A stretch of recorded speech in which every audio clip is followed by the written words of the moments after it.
So let's get the meeting started with Claudio and the sky this month. Thank you, Paul, for having me tonight. Hello, everyone. That's Claudio Oriani here from Richmond Hill, walking distance to the David Dunlop Observatory. Tonight, I will talk about the sky this month, specifically between today, September 7th, and October 5th, 2022. Note that during my presentation, all the times are expressed in the Eastern Daylight Time, which is 4 hours behind UTC. There's lots going on this month, so without further ado, let's start. A glimpse. So in a few days, this Saturday, we have the harvest moon on September 10th. Then 2 planets plus an asteroid will reach opposition. So Neptune will be on opposition on September 16th. Jupiter will reach opposition on Monday, September 26th. So they will be at their closest. We also have a fall equinox on Thursday, September 22nd. And by the way, this is one of the best times of the year to see the zodiacal light. That is a triangular diffuse globe of light made by interplanetary dust. For the northern hemisphere, it will be visible to the east on the pre-dawn sky. Around the equinoxes is when the ecliptic is at the steepest angle against the horizon and is visible higher in the sky. So, to better view and photograph the zodiacal light, find the spot far from the light polluted sky. Mars and Uranus will rise just before midnight, surrounded by the winter stars, Aldebaran, Hyades, Pleiades, and we have no major meteor showers, but keep an eye on the southern Taurids that usually they're not very active.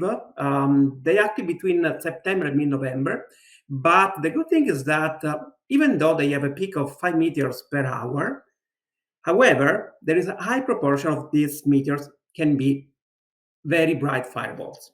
So keep an eye. So astronomical sunrise at sunset. So today sunrise was at 6:48 a.m. at sunset at 7:42. So we have almost 13 hours of daylight.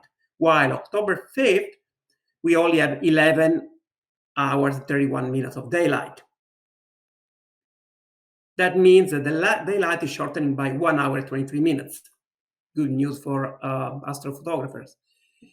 The astronomical twilight. So astronomical twilight today ends at 9:22 p.m. And so we have technically 7 hours, 47 minutes of imaging times.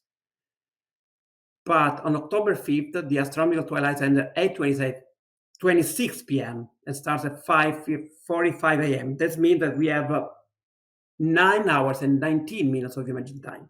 So we gain 1 hour, 32 minutes of imaging time. The sky. So summer triangle is very high in the sky around 10 p.m. at the beginning of this month. The Big Dipper is going very low on the northern horizon, and fall constellation are replacing summer constellation in the sky. So you will see Sagittarius setting early in the evening, Cassiopeia, Andromeda, Auriga, Taurus rising on the northeastern horizon. And Mars will meet Aldebaran, they are both red, in Taurus, so it's an interesting combination. So I will show you a few screenshots I took from Stellarium, the software that is free. So tonight, if you look at the southern sky, you can see the moon and Saturn very close in Capricornus. And as I said before, the Sagittarius is setting. While if you look to the eastern southern horizon, so you will see Jupiter and also Neptune rising later. Jupiter is closer to opposition, is the brightest in the sky. If you look northwest, you will see, as I said, Perseus, Cassiopeia, Andromeda, they're rising. And if you are up to 5 a.m. tomorrow morning, you will see Orion and typical Auriga, Gemini, and so on. While at the end of the month, beginning of October, you will see that the Pleiades will be higher and higher in the sky. The Sun. Sun is approaching its maximum activity for the solar cycle. So the solar cycle, also known as solar magnetic activity cycle, is a sunspot cycle, or and the nearly periodic 11-year change in the sun's activity, measured in terms of variation of its magnetic field, the number of observed sunspots, and possibly northern lights. Northern lights can hit our magnetic field. Usually they are very visible in the northern latitudes, but if you keep an eye on this website I listed here, so spaceweather.com or the NOAA.com, also apps for smartphone, My Aurora Forecast, that are both available for Android and iOS. Keep an eye because you can have surprises. It was probably a couple of months ago. I didn't see with the naked eye, but just in the park, so in a very light polluted sky, I was able to take some picture of, blinking green northern lights. So it's worthwhile to have a look. The moon. The moon will be at the closest just tonight. Actually, it was a few hours ago. And the apogee will be on September 19. So the minimum distance is today, and the maximum distance is on September 19, as you can see here. While the phases, so the full moon will be this next Saturday. So no good news for, those who are imaging deep sky objects, but keep an eye on the moon. And this full moon is named Full Harvest Moon. This is happening near the fall equinox, so on September 22nd or September 23rd, and always takes the name Harvest Moon. Unlike other full moons, this full moon rises at nearly the same time for several evenings in a row, about 20 minutes, 10 to 20 minutes for Toronto latitudes. And this makes more time for, allowing finishing their harvest for farmers before the frost of fall arrives. So the last quarter will be on September 17. The new moon will be on September 25th. So keep an eye and take images and go out. Even the moon is beautiful. And the first quarter moon will be on October the 3rd. Libration. So I took this image from earthsky.org. This is the link. And the funny thing is that we can see technically more than 50% of the moon. Moon is always facing the same side to us, but since there is a gravitational attraction from the Earth, and also the orbit of the moon is an ellipse, so the moon is like wagging and waving, and we can see from time to time more than 50%. Technically 59% of the moon surface. Sometimes we can see more the north limb, like tomorrow. Sometimes it can be more on the eastern limb, so it will be on September 13, and sometimes the southern limb, most exposed on September 22nd. The western limb is out of this presentation, but is also visible from time to time. The moon and the planets, they are creating interesting photo opportunities this month. So first, it will be Moon and Saturn, very close in the sky tonight, tomorrow, and on September 9. We'll show you in a while. Then Moon and Neptune will be very close on September 10th. Then Moon and Jupiter will be close on September 11, unfortunately in daytime, but you can see them even the previous and following days. And then Moon and Mars will be close enough on September 16. And it will be a very, very good photo op. Again, from Stellarium, you can see tomorrow the Moon and Saturn quite close in the sky, 4 degrees. The red rectangle is what a camera, in that case, my Nikon D5300 with a Nikon 18 millimeter lens can capture in the sky. So if you have a nice view of your horizon, some background, interesting thing to capture, keep an eye and try.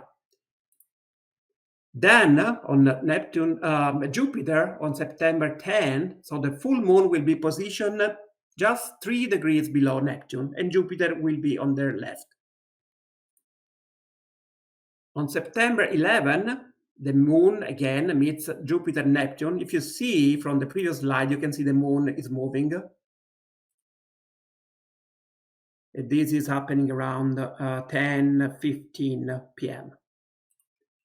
Then again, Moon and Mars will be very close on September 16, and this is a very good photo opportunity because you can see Moon, Mars, and also the Pleiades and Aldebaran. So that's interesting to capture. And now let's go to the planets. Mercury is visible technically in the evening sky at the beginning of September, but will be very, very close to the Sun, and the inferior conjunction will be on September 23rd. So the apparent size of the disk of Mercury will increase to 10.4 arc seconds on September 21st, but will be pretty impossible to see and also dangerous because it's very close to the Sun. So don't. And the beginning of October instead, it will be the best morning apparition for the year for the Northern Hemisphere observer. And this will be the appearance just before sunrise on October 5th. So Mercury will be here, high in the sky. Venus. Venus is still bright in the morning, but since its distance is just 10 degrees to the Sun on September 15 and 6 degrees by the end of the month, this will be very hard again, too close to the Sun. So be very careful if you try to capture Venus. Mars finally is rising before midnight as September begins. So we are getting ready for the opposition that will be in November. And by the way, for Toronto latitude, there will be opposition plus a full moon will occult Mars. So it will be very interesting. So let's hope for a good weather. Anyways, on September 9th, it will pass again 4 degrees north of Aldebaran. It's interesting to see the red color of Mars and the star Aldebaran in Taurus. And the apparent size will increase to 12.3 arc seconds on October 5th. If observed with a small telescope, Mars will show a waning gibbous phase and some of the most prominent details on the surface, such as Sirius Major, the polar cap, will be also visible. If you try this tool from Sky and Telescope here, you can see for your location, for the time you will input, what you can see in Mars. Try and let me know if it works. Jupiter. Oops. Opposition will be on September 26th, so get ready. It will reach the minimum distance to the Earth, so it's 33 light minutes. It means that it will be 3.95 astronomical units from us. The magnitude will be this maximum minus 2.9, and the size will be almost 50 arc seconds in Pisces. The distance from the celestial equator is only 1 arc minute, and this is very interesting because it's much higher in the sky compared to the last Jupiter position. It means less air masses. What means? This means that the air mass is the amount of air that you are looking through. If an object is low to the horizon, like 10 degrees, is like 5.6 air masses, so it's wobbly, like looking through a glass of water. If it's 90 degrees to the zenith, is only 1 air mass. So take advantage of Jupiter moving from the southern skies. And again, from time to time during the month of September, the little round shadows of the 4 Galilean moons will cast on Jupiter's disk. And every 2 or 3 nights, the great red spot will be also visible. You can see the event of the transit online on this website and also on the Observer Handbook if you have it. Page 26 to 230. Saturn. Last month was Saturn opposition, and Saturn is quite low in evening sky in Capricornus. Interesting because Saturn is moving in retrograde motion, so our planet surpassed Saturn. So Saturn upward motion is going backwards and is going against a fourth magnitude star, Iota Capricornus. The diameter will be 18.6 arc seconds on September 7th, so tonight, but with the rings, it will be interesting to see.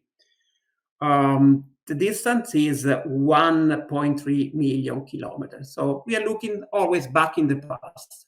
If Jupiter is only 30 minutes away from us, Saturn, with the speed of light, is 1 hour and 50 minutes. On October 5th, its magnitude will be 0.5, and the distance will be 76.9 light minutes. It's going far away from her. Other interesting thing, so the Saturn's ring will narrow every year until spring of 2025. So we'll be able to see the southern part of the rings because of the inclination of Saturn orbit. Uranus. During September, Uranus will rise in late evening and moving slowly eastward through the start of the southwestern areas. On September 14, there is an interesting opportunity for those who live in the northernmost Canada, because Uranus will be occulted by the moon. This will happen again the next month. Neptune. By the way, I took this image of Neptune on August 13 with my Celestron 8 Schmidt-Cassegrain, a dedicated planetary camera, ZWO ASI 224MC, and 2.5 power mate. What this image shows, it shows Neptune, the blue disk of Neptune, and a moon Triton. So this time of the year is the best to see if you have at least a 6 or 8 inches diameter telescope to try to spot or photograph the brightest moon of Neptune Triton, which is maximum magnitude for this year around the time of opposition. And the disk of Neptune on September 16 will be 4 light hours. So it's like a 28.9 astronomical unit. Well, an astronomical unit is the average distance between the sun and our planet in Aquarius. Comets and asteroids. So technically, we can still see the comet C2017 K2 Pan-STARRS in Scorpius after sunset, but it's very hard because it will be visible just after sunset, just 12 degrees above the horizon. It's worthwhile to have a look on a few websites. Like I will show you in a while. But Juno, the asteroid Juno, will be in opposition on September 7th, so tonight. Its magnitude will be 7.7. Also take a look. Another comet will be in the news in the next few months because it can potentially be visible to the naked eyes on February 2023. And the comet is C2022 E3 in Hercules. Right now, the magnitude is not that bright. It's 12.6, but it already has an interesting tail. So try to keep a look. And about asteroids, there is a planetary defense mission, DART, will impact on an asteroid on September 26. And the interesting thing that this asteroid is a double asteroid. So there is the asteroid named Didymos, but its moonlet, Dimorphos, will be hit by this planetary defense mission on September 26. And this is a website to follow.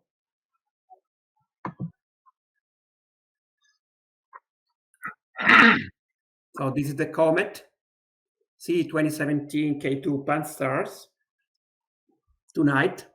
So it's hard to see, but try to have a look. This magnitude is probably 8.8, so it's quite hard to see.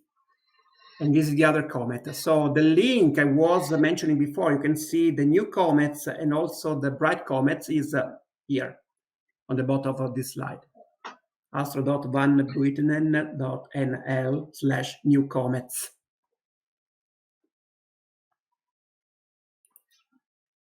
Juno opposition is tonight in constellation Aquarius, and its magnitude is 7.8. It's easier if you look with a small telescope. Deep sky suggestion for the month of September.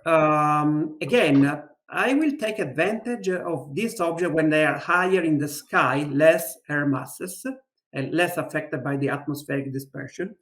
So my personal list, for the most part, are objects in Cygnus, Vulpecula, and the little fox, and Aquarius and Pegasus.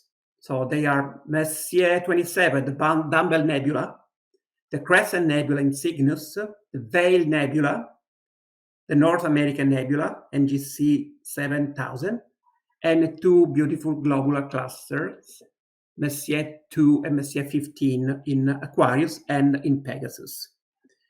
Also try to use this free online planning tool, https://telescopius.com is a free, and you can just input your latitude and longitude and we'll see what you can see with your telescope.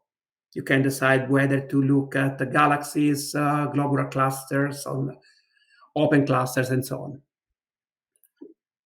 So this is the Dumbbell Nebula, and this is another image I took a few weeks ago with a dedicated camera, a narrowband filter, with a small refractor, 80 millimeter diameter. Again, this is the Crescent Nebula in Cygnus. It's an emission nebula, and there is a star that is in the middle of this nebula that is just emitting and brightening the gas. NGC 6888. This image has been taken on July 2022. The Veil Nebula, again, is a supernova remnant that is located in Cygnus. There are different parts. So it's also called Cygnus Loop, and there are so many pieces. So this is the western part to the left, and the other image on the right is the eastern part, also known as the Witch's Broom Nebula, and it's located here in Stellarium. So this is Deneb, but this is the the north part of the Cygnus, and the nebula is here. You will need to use again a narrowband filter, and interesting that you can see the red part is hydrogen, alpha, and the green blue part is oxygen. So we are technically made of supernova remnants. NGC 7000, also known as the North American Nebula. This image has been shot on August 2022. And this on the other part, so just close to Deneb, the brightest star of Cygnus. While I didn't take pictures this year, I will add them to my library soon, hopefully. The globular cluster in Aquarius, M2, it's here. It's north of Saturn, where Saturn is now. So it's quite high in the sky. And Messier 15 in Pegasus will be rising to the eastern horizon. So will be interesting to capture in the next few weeks. Let's go to the International Space Station. So all the information here is captured from Heavens Above website. Again, you have to input your latitude and longitude for your location, and you have to check from time to time because maybe there are micro corrections. There is a new SpaceX mission, and the International Space Station can have some orbital correction, go up and down. So it can change from time to time for a few seconds. So the brightness For example, if you go on the September 9 or September 10, it will be minus 3.8, the best, the brightest. It will be in the morning, 5:44 or 4:56. And the maximum altitude for the September 10, so sign this date, is 82 degrees to the horizon. So it will be very bright in the sky. And then it will switch to the evening sky on September 13. You will see 8:48. It's not particularly brilliant, but you can always see the International Space Station. Again, this is for the next few days. For now, keeping an eye on September 15, September 17, September 18 will be minus 3.8, and so on. If you click on the links to the left, they're blue, where the date is, you will see a map on where the International Space Station will be visible. And this is for the end of the month.